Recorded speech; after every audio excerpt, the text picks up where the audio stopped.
Hey, this is Kendra. This is my first vlog for my first 3 weeks of clinicals, and I am doing my clinicals right now at the surgery center, which I like it a lot there so far. I'm going to answer some questions. The most interesting thing I've seen so far at clinicals are, well, I got to see plastic surgery, which I know that's kind of what I was really wanting to do when I first got into this program, was getting into plastic surgery, because I always thought it was interesting seeing the different things you can do. And also it was cool because I got to see 2 breast augmentations get done with Dr. Smith, and I didn't know this until we were in the surgery, and I found out he was on the show The Doctors, so it was pretty cool. It made me even more nervous to work with him when I found that out, but he was a really nice guy, and he made it so relaxing, and I didn't feel like I was in a hurry when it came to like finding out what instrument to pass to him next. Yeah, but definitely plastic surgery was very interesting for me to see. It was just, I don't know, it's hard to explain. It was just, he did it in such he was such a perfectionist when it came to it too. Yeah, so that was just interesting to see, since it was what I wanted to go into. Also, another thing that was interesting was how fast cataract surgeries go. They take about half an hour, and then when it comes to having to set up for the next one, you have 5 to 10 minutes just to scrub in and get everything set up, and there's so much you have to do for it, because you have to deal with a lot of medications for it, and yeah, it's just such a fast pace for the cataract surgeries, I've noticed, and it gets a little overwhelming at first, but after doing a whole day of it, I could probably do it again. But it was just surprising because it was the fastest surgery I've ever seen the surgeons do. So, yeah. Alright, second question. The most difficult and challenging part about my first experience in clinicals, I would say definitely how each person sets up their instrumentation, because each preceptor has their way of showing you how to set up the instrumentation, and then plus the surgeons have their what they like on the Mayo stand, and so I guess that was really challenging for me, is trying to memorize it all. So after my surgeries, I'd try and write down from what I could remember what each surgeon likes on their Mayo stand in my little notebook. It's kind of nice when you're in the cataract surgeries, because they have a list that they'll put on their phaco, I think that's how you say it, machine, and they'll put a piece of paper on it, and it says what that surgeon likes on the Mayo stand, and you can put what instrumentation they have in order that they like to use. So that was nice to look at during the surgeries, but that was definitely the most difficult part for me. Plus learning some new instruments, that's also difficult, because the eye surgery, all the instrumentation was foreign to me when I first started clinicals. But I'm starting to kind of know the names. I mean, I could do a little more studying on that. Also, it's just challenging having to move in such a fast pace, because they don't have much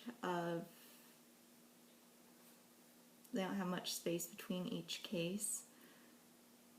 So literally right when you're done with that case, they have a bunch of people come and clean up the room a little bit, and then they set up the next case. So all we have to do is pretty much scrub in again right away and set it up, because they don't wait for you to set up. They'll bring the patient in the room once, and you're still in the middle of setting everything up. So just having to get in the habit of moving at a fast pace, it was difficult to do. Yeah, but other than that, it's been pretty good. Next question, my favorite part about clinicals.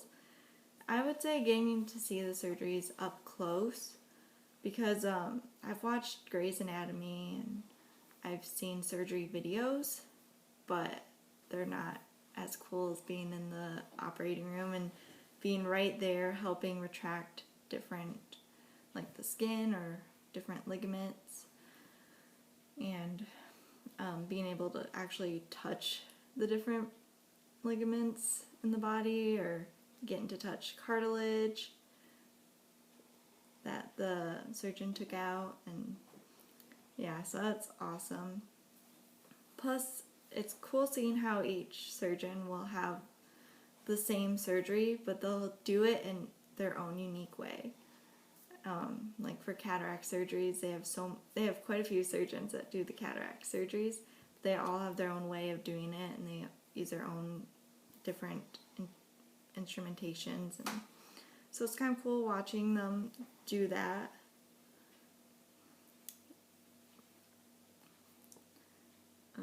Next question. The things that have surprised me. There's quite a few things that surprised me. So first of all, I know in lab we've always counted instrumentation once we were done setting up. They'd never count instrumentation there. So, I mean, I kind of understand why, just because they don't have much time between when the patient leaves and the next patient comes in. So, because there's times when I finally get to count my sharps and sponges that I'll be at the field already. I'll barely have time to even do that. So they don't count instrumentation at all. Also, I've noticed in most of the eye surgeries I've been in, they don't count their sponges or their sharps. Out of all the eye surgeries I've been in, I've only counted once for my sponges and sharps. Other than that, we have not counted that in eye surgeries, which was interesting to me, especially when the needles are so tiny.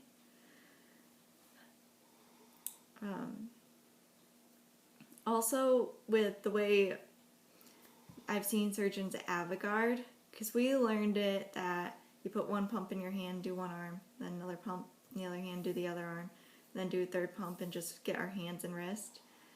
A lot of surgeons will do one or two pumps, get up their arms, that's it. And they'll do their hands real quick, but they'll only do one or two pumps of it.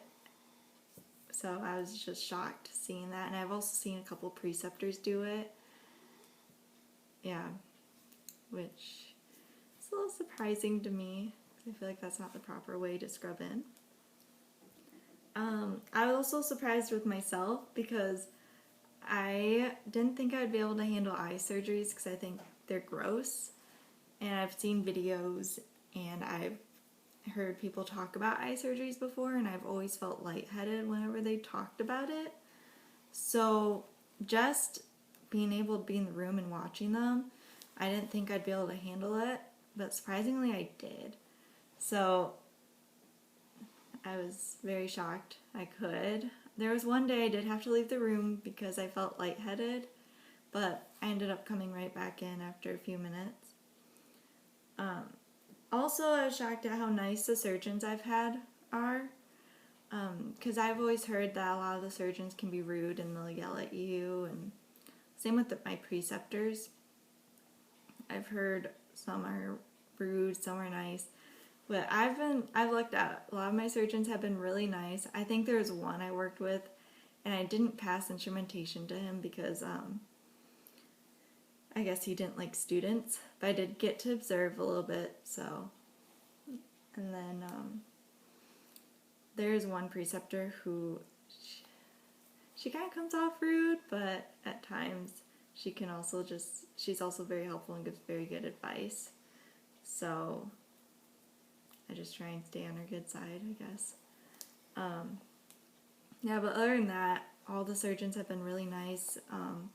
During the surgeries, they'll explain to me what they're doing and why they're doing it, and also showing me the different parts of the body and being like, oh, this is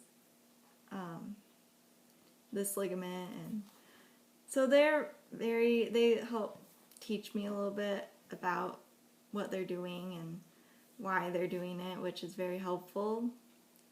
So that's a good thing. Next question.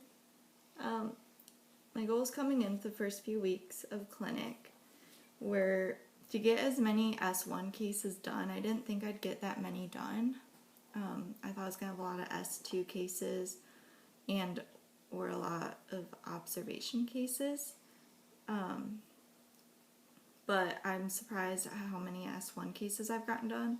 I know a lot of my preceptors, when I'm doing a case for the first time, they'll just have me observe the first time doing it. Like for the cataract surgery, he just had me observe the first time. Second time, he had me help set up, so I just got an S2 for that one.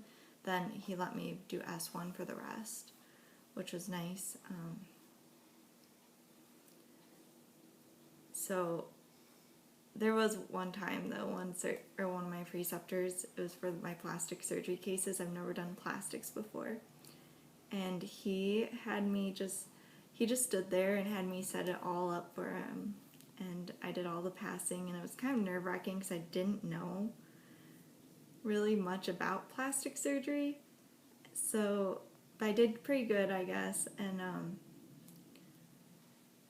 it was nice having that surgeon too, because he was very patient with me being a student and everything. So yeah, I was just very shocked how many S1 cases I've gotten done. It kind of sucks though, because I've noticed at the surgery center, sometimes I'll be done with surgeries by noon and they won't have any other surgeries going on, or another student will be in a room, so I can't go in there because they don't want too many students in there.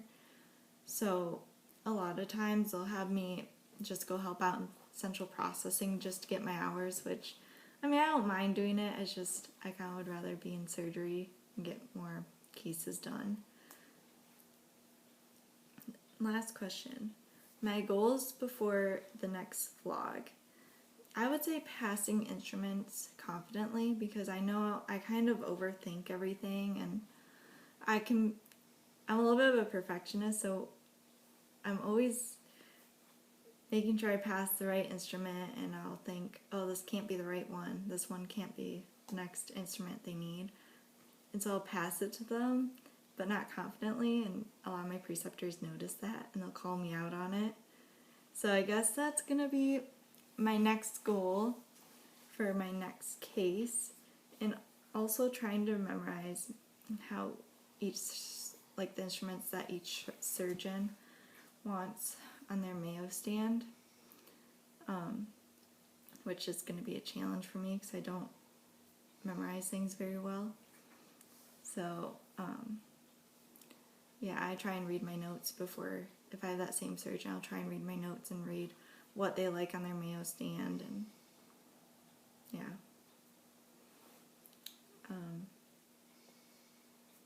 Also another goal of mine is try and get more sleep.